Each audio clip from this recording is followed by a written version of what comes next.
Your Excellencies, Ambassadors and High Commissioners, members of the Diplomatic Corps,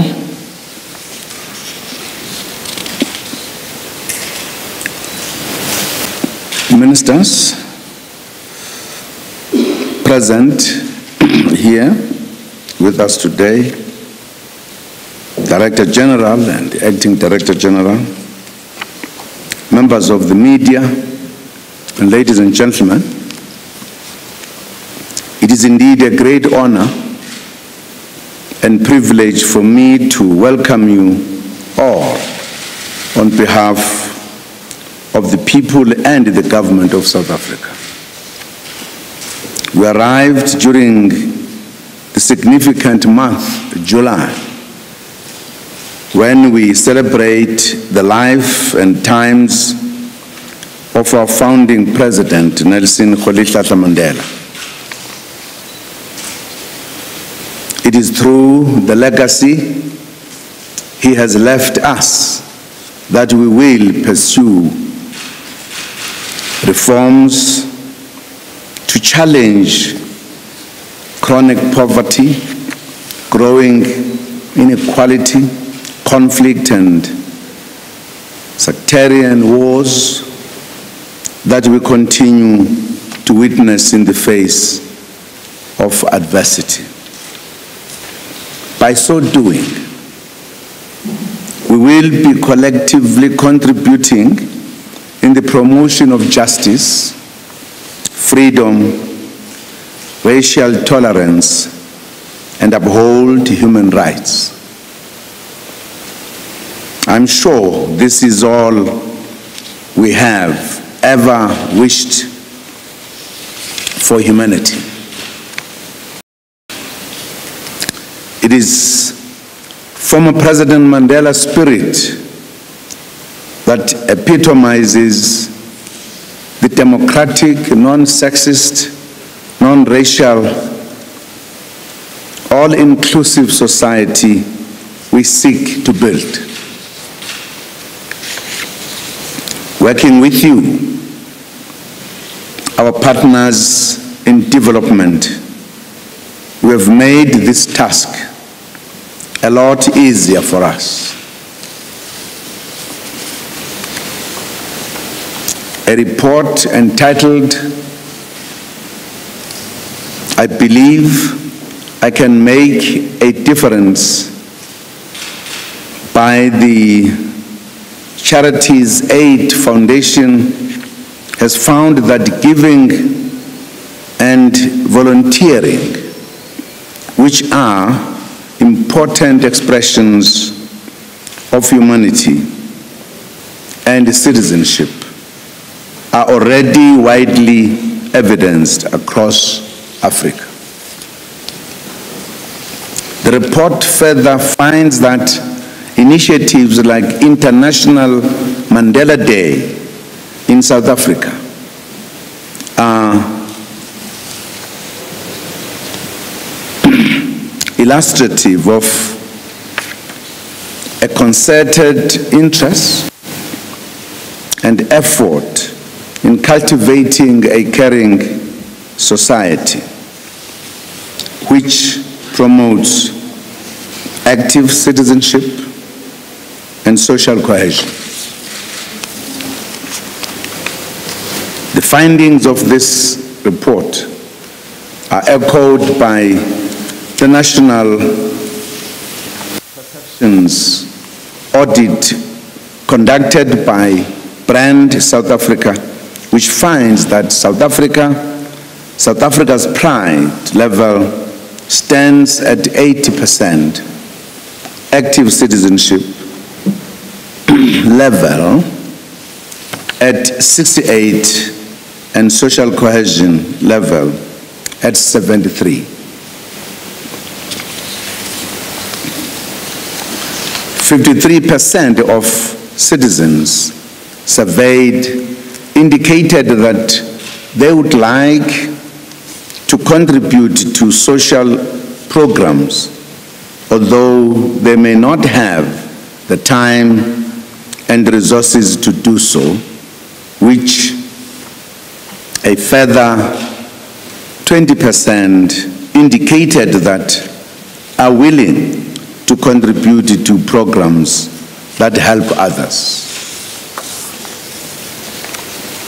We are certain and hopeful that through our standing, warm and valued relations, our bilateral relations can continue to move from strength to strength. Your Excellencies, your arrival to our country came at an opportune time and on the back of very important developments in our role in global governance. Earlier this year, we accepted and assumed the chair of the largest coalition of developing countries in the UN, the group of 77 called G77+1. Just last month, our government successfully hosted the 25th African Union Summit under the theme Year of Women Empowerment and Development towards Africa's Agenda 2063. This has laid a firm foundation for the mainstreaming of the empowerment of women within the AU, given the practical resolutions that were adopted and programs launched, such as the AU Gender Scorecard. Your Excellencies, we have enormously improved on our provision of health care services, as demonstrated by our country having met the UN's Millennium Development Goal 6 by reducing the spread and infection rate of HIV and AIDS, according to a new report released by the Joint United Nations Program on HIV and AIDS. Ladies and gentlemen, Your Excellencies, you have arrived in our country in the middle of a lot of work being undertaken to reconstruct and further develop our country, reversing the legacy of apartheid underdevelopment. We have arrived in our country in the middle of a lot of many developments that our country is undertaking and programs. Since the adoption of the National Infrastructure Plan in 2012, which laid the blueprint for the transformation of our economic landscape, we have embarked on a massive infrastructure rollout drive. Through this infrastructure rollout plan, we will create a significant number of jobs and provide much needed skills, and also strengthening the delivery of basic services. We are giving priority to the delivery of basic services such as electricity, water, sanitation, and housing. We continue to pursue the development of an energy mix, as energy security is critical to economic growth and social development. We will construct 6 dams over the course of the next 10 years to meet long-term water and sanitation needs. We will soon be issuing licenses for the exploration of shale gas drilling through hydraulic fracturing or fracking.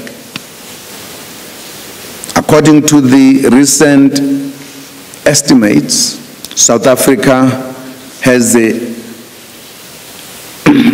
8 shale gas reserves in the world, and the Karoo is believed to be holding up to 390 trillion cubic feet of recoverable gas reserves. It is this government's hope that we, together with your respective governments, will find practical opportunities to enhance the economic opportunities the shale gas sector has to present. Your Excellencies, we are also determined to see through much-needed infrastructure development programs at continental level, which will integrate African economies. The opening of the new BRICS Development Bank in Shanghai has been a major development in global finance. South Africa will host the new Development Bank's African Regional Center, which will also serve as a new source of funding for much-needed infrastructure development projects in Africa. We also remain committed to our continental obligations and continental bodies such as SADC and the AU.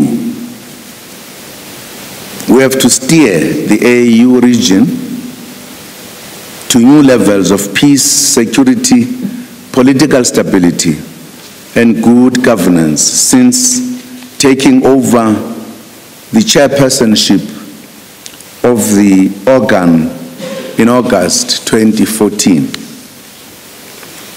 We do, however, realize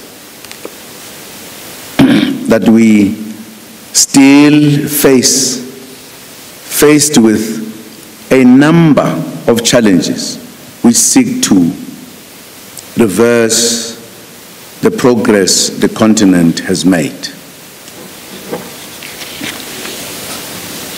The illicit financial outflow of funds out of the continent through fraudulent activities to the tune of $50 billion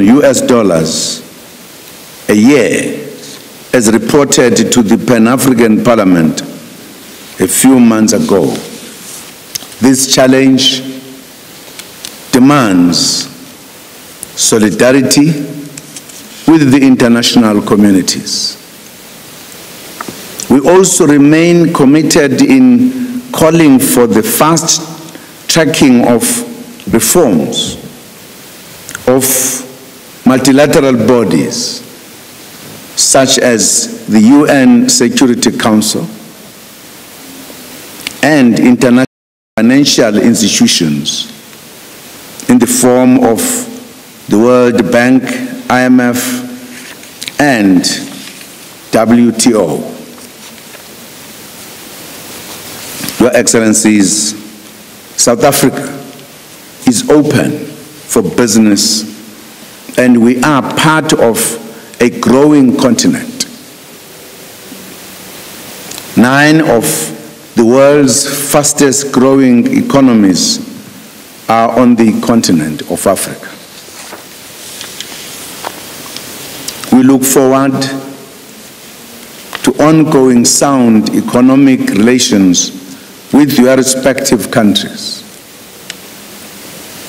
We welcome you once more to our country and trust that your stay will be a fulfilling and productive one.